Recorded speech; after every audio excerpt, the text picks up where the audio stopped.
할렐루야. 네, 반갑습니다. 오늘 예배 자리에 오신 여러분을 환영하며 축복합니다. 사랑합니다. 네, 감사합니다. 회복이란 주제로 오늘 9번째 시간 말씀을 함께 큰 용사여란 제목으로 말씀을 나누고자 합니다. OECD 국가 가운데 경제 개발 협력 기구가 아닙니까? 잘 사는 나라들 중심으로 이제 정해졌던 어떤 경제 협력 기구인데요. 자살률이 대한민국이 1, 2입니다. 보편적으로 그 전체의 2.2배의 자살률이 높은 나라가 대한민국 그렇게 말을 합니다. 10만 명당 30명이 넘으니까 심각한 위기에 직면한 것은 분명한 사실입니다. 매 49분마다 한 사람씩 이 세상에 떠나고 있습니다. 특별히 10대, 20대 자살률이 굉장히 높지요. 질병사고로보다도 훨씬 더 자살률이 높다고 말을 합니다. 왜 이런 일이 있었을까, 일어날까 하는 부분입니다. 사실 우리 이 세상을 살다 보면 분명히 아름답고 행복한 좋은 일도 참 많습니다. 또 반대로 슬프고 힘들고 고통스러운 일도 많을 것입니다. 역경과 어려움을 당할 때 고무공처럼 우리가 뛰어오르는 이 회복의 탄력성을 갖고 있다면 웬만하면 우리가 이겨나갈 터인데 그러지 못하죠. 대부분 우리 하나 둘 낳다 보니까 공주처럼 왕자처럼 대접받고 살다가 조그마한 어려움이 찾아오면은 참지 못하고 극단적인 선택을 하는 경우를 종종 보게 되어집니다. 어찌 보면은 어떤 환경에도 살아난 잡초 근성을 우리가 갖고 있지를 못하지요. 이것 때문에 우리 주변에 참 많은 사람들이 무너져가는 모습들을 보게 되는데요. 아프고 슬픈 일입니다. 우리 예수 믿는 사람들은 어떤 역경이 찾아올지라도 탁월한 회복의 탄력성을 가지고 있습니다. 그 이유는 하나님께서 우리를 부르셨을 뿐만 아니라 이 땅에 존재하는 목적이 분명한 소명자로, 분명한 사명자로 이 땅에 존재하고 있기 때문에 그 사명을 붙들고 있는 사람들은 어떤 환경 속에서도 뒤로 물러서지를 않죠. 특별히 고린도후서 4장 8절 9절에 사도 바울의 위대한 고백이 등장하는데요. 바울이 이렇게 고백을 합니다. 바울의 고백은 우리가 사방으로 오개쌈을 당하여도 낙심하지 아니하며 박해를 받아도 답답하지 아니하며 쭉 말씀하죠. 거꾸러짐을 당하여도 망하지 아니한다. 사실 사도 바울은 굉장히 많은 어려움을 겪었습니다. 동족의 이웃과 이방인의 이웃과 그리고 강과 바다의 이웃과 수많은 짐승과 맹수의 이웃을 당했습니다. 그리고 그를 끊임없는 많은 사람들이 바울을 죽이려고 심각한 위기, 공격해오는 위기 속에 놓이기도 했습니다. 근데 바울은 이렇게 고백을 합니다. 나는 망하지 않는다. 이 고백을 하지요. 그것은 사명자라는 겁니다. 하나님께서 나를 통해서 이방인의 전도자로 부르신 이상, 내가 이방인의 복음을 전하는 이상, 어떤 일도 어떤 상황도 그 일을 통해서 하나님의 복음의 진보가 이루어지지 나를 망하게 하지 않는 것이다. 이런 고백을 하지요. 사실 이 바울의 신앙의 고백이 바로 저와 여러분들의 고백이 되기를 우리 주의 이름으로 축원합니다. 우리는 어떤 역경 속에서 존재할 수 있는 중요한 이유는 사명 때문에 존재를 하지요. 하나님의 사랑을 받는 저와 여러분 분명한 사명 속에 우리가 이 땅을 살아가고 있습니다. 바울은 로마서 8장 28절을 이렇게 고백하는데요. 하나님을 사랑하는 자, 그 뜻대로 부르심을 입은 자들에게는 모든 것이 합력해서 선을 이룬다. 사도 바울은 그가 수없이 많은 매를 맞았을지라도 그 매맞음 때문에 걱정과 두려움과 그리고 무너져 버린 것이 아니라 그 매맞음 속에서 하나님이 이루시는 손길을 받기 때문에 그것을 하나님을 찬미하고 감사하죠. 그때 옥문이 열려지고 간수장이 주님을 영접하고 빌립보성에 복음이 전파되어지고 하나님의 교회가 세워진 것을 보게 되어집니다. 합력에서 선을 이룬다는 진리를 분명하게 믿었습니다. 그 역경과 그 환난일지라도 하나님의 사랑하는 백성들에게는 분명히 그 일을 통해서 놀라운 일들을 이루어 가신다. 이 진리를 바울은 믿었기에 어떤 환경 속에서도 감사함으로 하나님 앞에 나갔던 자입니다. 오늘 본문 이 사사기는 우리가 잘 아는 내용이죠. 기드온을 하나님께서 부르시는 장면입니다. 자, 우리 기드온 하면은 300명의 용사를 가지고 그 골짜기에 메뚜기처럼 많았던 미디안의 군대와 싸워서 승리를 거뒀던 용장이다, 용사다, 위인이다. 이렇게 생각을 합니다. 그런데 기드온은 결국 용사도 아니고 위인도 아니었습니다. 오늘 12절에 성경이 이렇게 말합니다. 여호와의 사자가 기드온에게 나타나 이르시되 큰 용사여 여호와께서 너와 함께 계시도다 이 말을 하죠. 자, 하나님의 사자가 기드온을 찾아오셨어요. 그리고 이렇게 말합니다. 큰 용사여 여호와께서 너와 함께 하시도다. 자, 기드온이 큰 용사가 아니었다는 것이 자 11절에 보면 이렇게 말을 해요. 11절에 여호와의 사자가 아비에셀 사람 요아스에게 속한 오보라에 이르러 상수리 나무 아래에 앉으니라. 마침 요아스의 아들 기드온이 미디안 사람에게 알리지 아니하려 밀을 포도주 틀에서 타작을 하더니 자 미디안 사람들이 그 이스라엘 농사를 지을 때 미디안 군대가 쳐들어옵니다. 쳐들어와서 농사 지었던 모든 곡물들을 뺏어가 버리죠. 추수 때 이런 일이 벌어지는 거예요. 이스라엘 백성들은 굶주릴 수밖에 없습니다. 매해 그런 일들이 일어나게 되어집니다. 광활한 들판에서 농사를 쳤는데 그 한 톨의 곡식도 그가 사용할 수 없는 그 비참함 속에 이스라엘 백성들이 살아갈 수밖에 없어요. 그 해에도 동일하게 미디안 군대가 쳐들어왔습니다. 그때 기드온이 도망을 갑니다. 도망가서 숨은 곳이 어디냐면은 포도주를 짜는 포도즙 틀이 있는 곳으로 숨습니다. 이곳은 굴입니다. 굴. 그러니까 굴 속에서 포도주를 저장해 놓고 그곳에 포도주를 따는 곳인데 이곳에 들어가면서 밀 몇 집단을 들고 들어갑니다. 그리고 밀 타작을 하더라 이렇게 말을 해요. 무슨 머릿속에 그려보십시오. 밀 타작은 어디서 해야 되죠? 광활한 곳에서 넓은 들판에서 통풍이 잘 뜨는 곳에서 햇빛이 쬐는 곳에 바람이 있는 곳에서 밀 타작을 해야 되는 것입니다. 근데 이곳에서 밀 타작한다는 것은 우리가 쉽게 짐작할 수 있죠. 도망을 쳐서 숨었습니다. 굴 속에 숨었는데 혹시 미디안 군대가 와서 너 뭐해? 이렇게 말을 하면 할 말이 있어야 돼요. 할 말을 만들어 놓은 것이 밀 타작을 하더라. 그것이 밀 타작하는 장소가 아닙니다. 아니에요. 근데 이런 기도를 찾아오셔서 하나님 뭐라고 하셨어요? 큰 용사여 이렇게 말을 합니다. 말이 안 되는 이야기죠. 여러분 큰 용사라는 어떤 사람이 큰 용사예요? 당당하게 민족을 위해서 적을 위해서 모든 사람들이 다 도망을 가는데 칼을 들고 다윗처럼 용맹하게 적군 앞에 진격한 사람이 용사잖아요. 근데 지금 기드온이 무슨 일을 하고 있어요? 굴 속에 숨어서 그리고 밀타작을 하고 있는 그 기드온을 찾아가셔서 큰 용사 이렇게 말을 하는 거예요. 자, 그러니까 기드온이 13절에 이렇게 말해요. 기드온이 그에게 대답하되 오 나의 주여 여호와께서 우리와 함께 계시며 어찌하여 이 모든 일이 우리에게 일어났나이까? 또 우리 조상들이 일찍이 우리에게 이르기를 여호와께서 우리를 애굽에서 올라오게 하신 것이 아니냐 한 그 모든 이적이 어디 있나이까? 이 여호와께서 우리를 버리사 미디안의 손에 우리를 넘겨주셨나이다 하니라. 이 말이에요. 이 말이에요. 왜 하나님 나를 놀리십니까? 저를 가지고 지금 장난치시는 겁니까? 내가 지금 이러고 싶어서 이런 줄 아십니까? 나는 미디안 군대와 싸울 수 있는 힘도 없고 내 목숨 부지하기 위해서 나는 처자식 다 버려두고 이곳으로 도망쳐 왔습니다. 우리 민족은 모든 것을 빼앗겨 버렸습니다. 아니 하나님께서 애굽 땅에서 우리 민족을 구원해서 이곳까지 인도하셨다면 그분이 우리 하나님이라면 당연히 우리를 지켜주셔야 되지 않습니까? 우리를 보호해 주셔야 되지 않겠습니까? 이렇게 지금 기드온이 하나님을 향해서 항변하고 있는 거예요. 큰 용사요. 그럼 아멘 해야죠.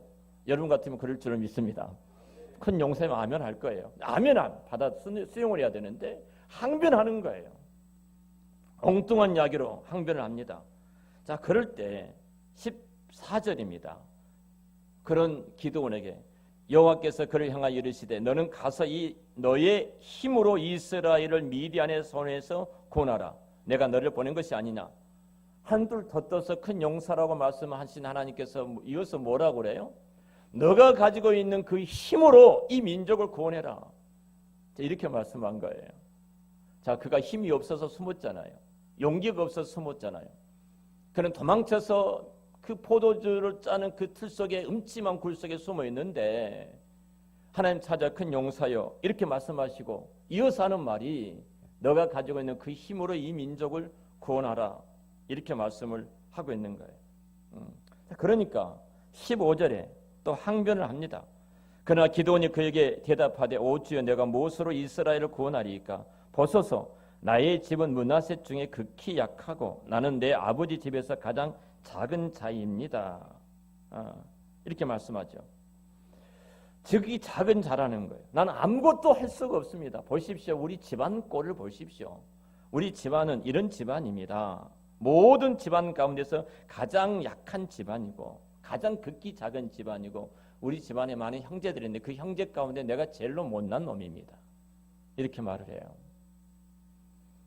그러니까 16절에 여호와께서 또 그 기드온의 말을 이렇게 말씀하십니다. 내가 반드시 너와 함께하리니 내가 미디안 사람 치기를 한 사람 치듯 하리라 하니라. 자, 이 정도로 하나님께서 말씀하셨으면 이제 일어나야 되지 않겠습니까? 근데 지금 기드온의 말은 이거예요. 나는 나를 가지고 놀린다 이렇게 생각한 겁니다. 내 형편과 내 처지, 내가 가지고 있는 학력, 내가 가지고 있는 신분, 우리 집안의 배경, 내 마음의 상태들 이 모든 것을 돌아보면 하나님이 나를 불러놓고 지금 가지고 놀고 계십니다. 지금 이렇게 말씀을 하고 있는 거예요. 근데 하나님이 그를 용사로 부르신 것은 놀리기 위해서 부르신 것이 아니잖아요. 12절에 다시 보면은 여호와의 사자가 기드온에 나타나 이르시되 큰 용사여 여호와께서 너와 함께 하시도다. 기드온은 위인도 아니고 용사도 아닙니다. 그가 위인이 될 수 있었던 것은 그가 용사가 될 수 있었던 것은 하나예요. 하나님이 그와 함께 하시기 때문이다. 할렐루야. 하나님이 그와 함께 하시기 때문에. 근데 기도는 그것을 믿을 수가 없었습니다. 그래서 하나님께 이렇게 제안을 합니다. 확인을 하는 거죠. 자, 그러면 내가 제물을 드릴 테니까 이 제물에 대해서 기적을 베풀어 주십시오. 제물을 그러죠. 그러니까 하나님이 말씀하신 거예요. 자, 큰 바위 위에다가 제물을 올려놓고 자, 여호와의 사자가 등장하죠. 여호와의 사자가 지팡이를 댑니다. 자, 20절과 21절인데요. 이렇게 하죠. 하나님의 사자가 그에게 이르되 고기와 무교병을 가져다가 이 바위에 올려놓고 국을 부으라 하니 기드온이 그대로 하니라. 여호와의 사자가 손에 잡은 지팡이 끝을 내밀어 고기와 무교병에 대니 불이 바위에서 나와 고기와 무교병을 살랐고 여호와의 사자는 떠나서 보이지 아니한지라. 큰 바위에다가 고기를 올려놓고 국을 부어놓고 여호와의 사자가 그 지팡이 끝을 그곳에 댑니다. 그럼 여러분 불이 어디서 나와야 되죠? 지팡이 끝에서 불이 나와야 되잖아요. 지팡이 끝에서 불이 나와야 되는데 바위에서 불이 나오더라고 성경은 말씀합니다. 바위에서 불이 나왔어요. 이 사건을 통해서 지금 무엇을 지금 하나님께서 말씀하고 계시냐면 너의 능력과 힘으로 이 민족을 구원한 것이 아니라는 겁니다. 너는 단지 지팡이뿐이다. 너가 순종할 때 그 바위에서 하나님께서 불을 내신다는 거예요. 하나님께서 이 민족을 승리케 하신다는 메시지입니다. 너는 지팡이 노릇만 하면 되는 거예요. 자, 우리는 내가 가진 어떤 능력과 힘을 가지고 이 세상을 살아가는 것이 아닙니다.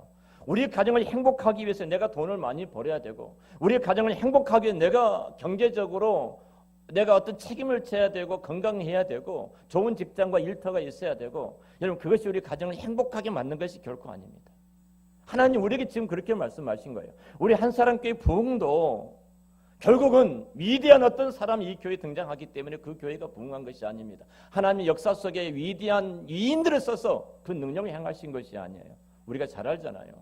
약한 자를 들어서 강한 자를 부끄럽게 하시고 병든 자를 들어서 건강한 자를 부끄럽게 될 거예요. 없는 자를 통해서 있는 자가 부끄럽게 하신 것이 복음의 능력이었어요. 하나예요.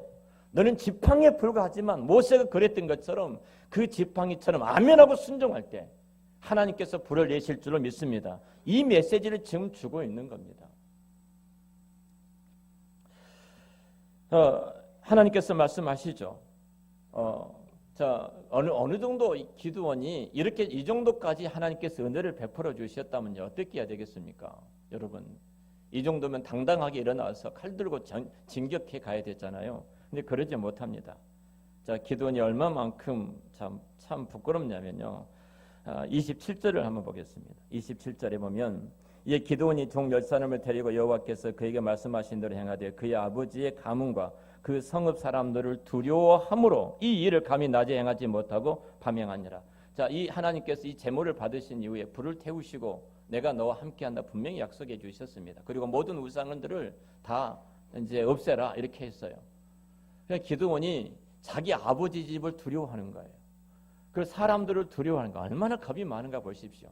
친구들 10사람을 불러가지고 대낮에 사람이 보는 앞에서 너무 두려워서 못하고 한밤중에 아무도 보지 않는 사이에 그 사이에 나가서 그 우상들을 찍어서 제거하더라 이렇게 말을 합니다.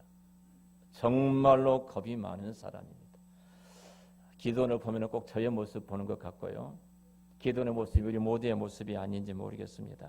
정말로 겁쟁이였습니다. 자, 이런 사람은 환경이 부딪히게 되면요, 그 두려움 속에 회복의 탄력성을 잃어버립니다. 우리 집안은 어떤데, 나의 신분은, 내가 가지고 있는 것은, 나의 학벌은, 나의 능력은, 나의 외모는 형편없다. 어디서 내놓을 것이 없다. 내가 감히 어디서 무엇을 해. 부서와 기관장을 이렇게 세워주면 목사님 제가 아무리 봐도 저는 그럴 위인이 되지를 못합니다. 이렇게 말하는데요. 그런 우리에게 지금 말씀하고 계신 겁니다. 예, 성경에 나오는 기도원을 보십시오. 자, 우리 15절을 읽었지 않습니까? 무엇으로 내가 이스라엘을 구원하겠는가? 반문하는 기도원에게 하나님께서 뭐라고 말씀하셔요? 내가 무엇으로 구원하겠습니까? 그때 여호와께서 내가 너와 함께하마 이 말입니다. 내가 너와 함께하마. 너가 미디안 군사를 치는데 한 사람을 치는 것처럼 너가 치게 될 것이다. 이 말씀을 하고 계셔요. 기도는 말합니다. 우리 집안을 보십시오. 아무것도 할 수가 없습니다. 능력 있는 집안이 아니라는 거죠. 최소한 이 일을 할 정도면은 스카이를 나와야 되고 하버드대를 나와야 되고 이 정도의 신분이 있어야만이 뭐 어떤 일을 할 수 있지. 우리나라도 이 생각이 굉장히 많습니다. 상고생이 대통령이 되는 순간요, 스카이생들이 다 뒤집어져 버렸습니다. 어떻게 상고생이 대통령이 돼서 우리를 통치하고 다스릴 수 있어? 여러분, 이 속에 머물게 되면요, 이 나라는 소망이 없는 것입니다. 발악을 했잖아요. 그래서 죽이려고. 그래서 돌아가시지 않았습니까? 우리도 모르는 사이에, 나도 모르는 사이에 그것으로 돼 있어요. 최소한도 내 안에 이런 능력이 있어야지 내가 당당할 수 있지.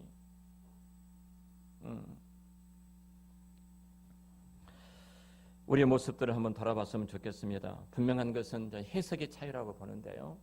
자, 기드온은 과거입니다. 우리 집안과 내 모습과 내 형편과 내 신분, 내가 갖고 있는 용기와 담력들, 이 모든 것을 바라볼 때 나는 아무것도 할 수 없다. 부정적인 요인을 갖고 있죠. 그런데 중요한 것은 과거라는 것은요, 해석이 중요합니다. 사실은 기억은요, 지식과 같은 것이라고 말을 해요. 내가 무엇을 기억하냐에 따라서 그 지식에 능력이 있다는 겁니다. 내가 과거에 부정적인 기억이 있다면 그것은 부정적인 지식으로 내 안에 자리 잡을 수밖에 없는 거예요. 내가 과거에 긍정적인 지식을 갖고 있다면 그것은 내 지식의 기억은 내 지식의 긍정적인 지식으로 자리를 틀 수밖에 없는 것입니다. 사업하신 분들이 참 신앙이 좋습니다. 그 이유는 뭐냐면 자꾸 하나님을 의지합니다. 하나님을 의지하고 바라보면서 믿음으로 한 걸음 한 걸음 걸어갔더니 하나님 기적처럼 그 현장에서 일을 하셨어요. 이 아름다운 하나님에 대한 기억이 있기 때문에 어떤 사업에 어려움과 힘든 일이 올지라도 두려워하지 않아요. 하나님이 함께 하시면 돼. 그리고 기도는 올라가고 기도는 올라가고 하나님 함께 하시면 돼. 기도를 요청을 하게 되고 그렇게 어려우신 분 있으면 우리 함께 기도하자. 그래서 격려하고 위로한 것을 우리 많이 보지 않습니까? 해석이 훨씬 더 중요합니다. 과거의 사실보다 해석이 훨씬 더 중요해요. 제가 조금 전에 목사님들과 함께 자녀들 위해서 기도를 했습니다. 우리 SM 모임, CM 모임을 통해서 지난 목요일 날 저희 교회에서 나누는데 제가 행복 목회에 대한 말씀을 같이 나누었어요. 여러분 행복하십니까? 질문을 했습니다. 다 함께하는 목사님 입을 다물고 계셨어요. 그러면서 한 목사님이 저에게 질문해. 목사님은 그럼 행복하십니까? 내가 질문해 나한테 질문하는 겁니까? 행복하다고 그 말을 또 제가 섬기고 있으니까 안 할 수가 없잖아요. 행복합니다. 제가 이런 말을 이해했습니다. 어떤 기준을 가지고 지금 행복의 기준을 갖고 있습니까? 교회가 부흥하고 성도들이 목사님 말씀에 잘 순종하면서 하나님 나라를 함께 더불어 이루어가고 속 썩인 사람이 없고 그 이유는 하나였어요. 두 교회가 한 분은 우리는 한국경제총연합회 부회장, 대단한 신분을 갖고 계신 분이 목사님을 너무너무 힘들게 하다 그 교회를 떠나신 거예요. 너무너무 아프다는 거예요. 또 한 번은 죄송합니다만 장로님이 1년 전에 어떤 장로님 부부가 오셨는데 1년 동안 속을 썩일 대로 썩이고 또 나가셨다는 거예요. 너무너무 힘든 이야기를 해서 제가 이제 말씀을 나누고 있었거든요. 그러니까 이 가슴이 너무 매여 있는 거예요. 제가 그랬어요. 제가 모일 때마다 나누는 제목이 있는데요. 감사의 교회 감사, 가정의 감사를 꼭 나눕니다. 두 가지를. 근데 늘 감사 제목이 없어요. 제가 마지막 이 말을 했습니다. 감사할 때 당신들이 그 불평하고 원망하는 순간 마치 이것은 이런 예를 제가 드렸습니다. 범죄학 이론 가운데 이런 이론이 있어요. 창문이 하나 아파트 창문이 깨져 있잖아요. 깨져 있으면 지나가는 아이들이 청소년들이 깨진 아파트의 창문을 보면서 이상의 충동을 느끼는 거예요. 그 충동이 돌멩이를 들여서 다른 아파트 창문에 던지고 싶은 충동을 느껴진다는 거예요. 범죄학 이론 가운데 이런 이론이 있어요. 그러니까 내가 이 말씀을 하면서 우리 안에 진짜 감사할 때 그 감사의 수많은 제목들이 물밀듯이 내 안에 들어오지만 내가 어떤 힘들고 어려운 것 때문에 우리가 불평하고 원망하는 순간 그 어둠이 또 수만 가지가 내 안에 몰려올 수밖에 없다. 근데 우리가 어떻게 행복하게 목회할 수 있겠느냐? 행복하게 목회하지 않냐면 가정에서도 힘들고 교회에서도 힘들 수밖에 없고 성도들이 힘들 수밖에 없다. 이 말씀 나누면서 함께 기도하는 시간을 가졌습니다. 여러분, 우리를 힘들게 하는 것이 무엇입니까? 우리 앞에 펼쳐진 미디안이라는 거대한 군대가 무엇입니까? 직장에서는 어떠십니까? 혹은 사업장에서는 어떠십니까? 가정과 교회에서는 어떠십니까? 나는 가진 것이 없어 더 이상 헤쳐나갈 수 있는 능력과 힘이 내게 없다라고 생각하고 혹시 주저앉아 버리신 적은 없습니까? 오늘 이 시간 우리에게 들려주신 하나님의 음성을 들으시기를 축원합니다. 큰 용사여 여호와께서 너와 함께 계시도다. 옆에 분에게 좀 그렇게 말씀해 주실래요? 큰 용사여 여호와가 당신과 함께 계시다. 여러분, 우리 얼마나 존귀한 자입니까? 예수 그리스도의 핏값으로 구속함 받은 하나님의 자녀입니다. 그 하나님을 우리가 아버지라고 부를 수 있는 이 놀라운 은혜를 입은 자입니다. 우리는 하나님과 한 라인이 설치가 되어 있습니다. 이렇게 우리를 귀하게 대접해 주시고 우리를 존귀하게 여겨 주십니다. 근데 우리를 자꾸 미약하다고 작다고 생각하지 마십시오. 우리 어르신들 오늘 뒤에 앉아 계신데 일보협에 홍복도 권사님 앉아 계시는데 제가 그 말씀인데 자꾸 그 권사님께서는 이 말씀하신 거예요. 한 가지 기도 제목이 있는데 내가 조용하게 잠자다가 그냥 죽었으면 좋겠다. 이 기도 제목이라고 늘 그러셔요. 여러분 그 기도 제목 주시려고 우리 어르신들을 지금까지 붙잡고 계신 것이 아닙니다. 사명이 있으십니다.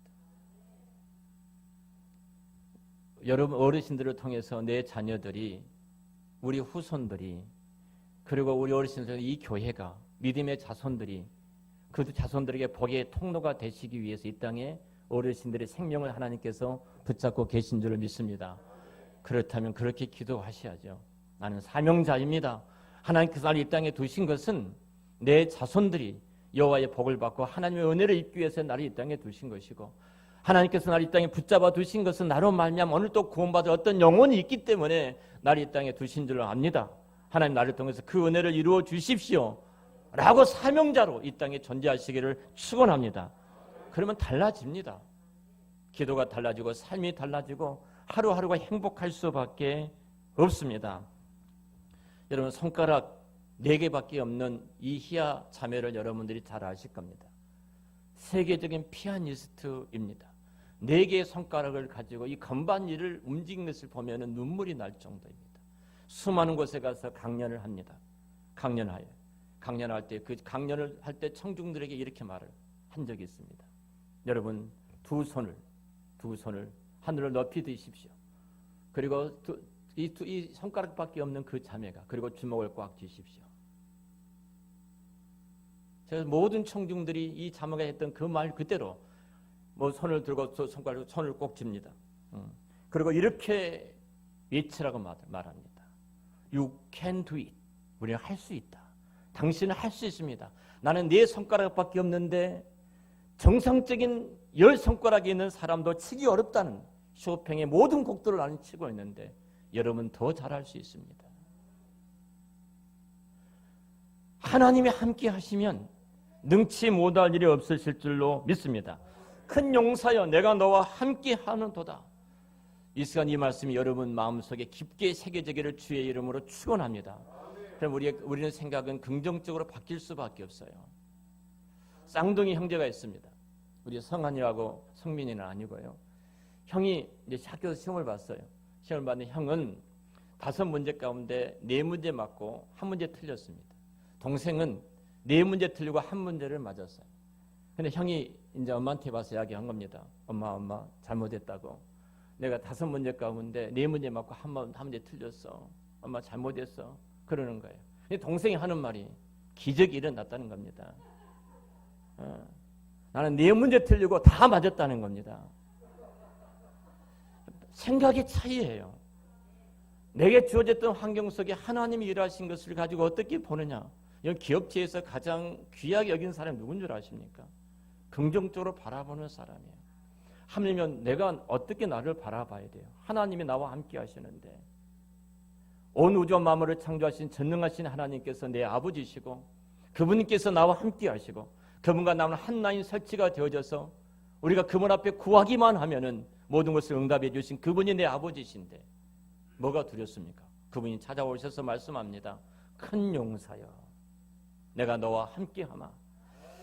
기드온이 이렇게 말을 하죠. 기드온은 저는 이스라엘을 구원할 수 없습니다. 아무런 자원도 없습니다. 아무리 힘도 없습니다. 우리 집안도 이러이러합니다. 그 말이 정확한 말입니다. 틀리지 않아요. 그 말이 맞습니다. 그런 기드온에게 하나님께서 말씀하십니다. 기드온아 너가 이스라엘을 구원해라. 너는 큰 용사다. 이 말씀도 맞습니다. 기드온의 말도 맞고 하나님의 말씀도 맞습니다. 여기서 선택은 우리가 해야 합니다. 무엇을 선택할까요? 내 말이 정확합니까? 하나님의 말씀이 정확합니까? 하나님 말씀이 정확한 줄을 믿습니다. 기드온이 큰 용사가 될 수 있었던 것은 그의 자원이 아닙니다. 하나님이 그를 부르시고 큰 용사라고 말씀하셨기 때문에 그는 큰 용사였습니다. 여러분이 아는 이강호 목사님 간증을 좀 드리고 마치겠습니다. 참 저를 많이 좋아하는 목사, 후배 목사님이십니다. 이 목사가 42살에 신학을 했습니다. 제 큰아들이 42살인데 감동 좀 받았으면 좋겠어요. 42살이 신학을 했어요. 42살이 신학을 했는데 그때 신학을 할 때 사업이 망해가지고 7억 5천의 빚을 졌습니다. 그 당시 7억 5천의 빚이라는 것은요 상상도 할 수 없는 큰 돈이었습니다. 하나님이 그를 붙드신 거예요. 아니 하나님 빚은 어떻게 하라고요? 7억 5천인데 뭐 걱정이냐 내가 너와 함께 하는데 너 시작에 하나님 아닙니다. 나 어디 가면은 망한 사람이라고 아니 성공해서 신학을 해야지 망한 사람이라고 손가락질 할 텐데 성공 그 망한 사람이 그 신학에서 목사가 되면은 무슨 또 창피스러운 일입니까? 나를 성공시켜주고 빚 다 갚고 그 다음에 신학할 수 있도록 해주십시오. 근데 하나님이 아니다. 내가 너와 함께하면 신학을 해라. 너를 통해서 할 일이 있다. 결국은 두 손을 들고 신학을 했어요. 이분이 망했을까요?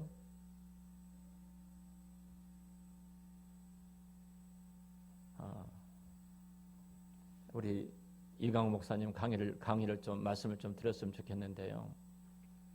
이번에 작년에 교인은 250명 정도밖에 안 되죠. 작년에 밖으로 나간 돈이 모두 흘러내버린 돈이 7억이었습니다. 그리고 무슨 일로 제가 그게 통장을 제가 시찰장이니까 뭐 교회 이제 시찰을 하지 않습니까? 통장을 봤습니다. 통장을 보면 12억 6천이 통장에 있더라고요. 이 돈 가지고 뭐 하시렵니까? 그랬어요. 목사님, 다음 세대를 살려야죠. 다음 세대를 세워야죠. 이번에도 40명 데리고 미국 데리고 가더라고요. 40명. 제가 간증히 말씀드렸죠. 그렇게 가난해 돈 하나도 교회가 안 대줍니다. 부모들이 함께 기도하게 해요. 여전도와 남전도 여름 행사하는데 교회가 얼마나 후원해 주시렵니까? 이미 여러분 그렇게 매몰되지 마십시오. 후원으로 뭐 하려고 하지 마십시오. 그리고 기도했습니다. 두 아들이 있는 그 어머니, 혼자 키우는 그 어머니가 두 아들을 미국 보내고 싶은데 한 끼 한 끼 팥죽하면서 살아가는데 무슨 가게를 학원비도 못 되는데, 근데 두 아들을 보내고 싶어요. 근데 기도할 뿐입니다. 근데 하나님이 기적처럼 두 아들을 세워 가시는 겁니다. 이 두 아들이 그 현장에서 그 하나님 일하신 것을 눈으로 본 거예요. 평생 동안 이 믿음의 기억은요, 그들 일생에서 가장 위대한 하나님의 능력이 임하는 시간이 된 줄로 믿습니다. 하나님 그렇게 일해 가셔요. 하나님이 함께 하십니다. 기도하겠습니다.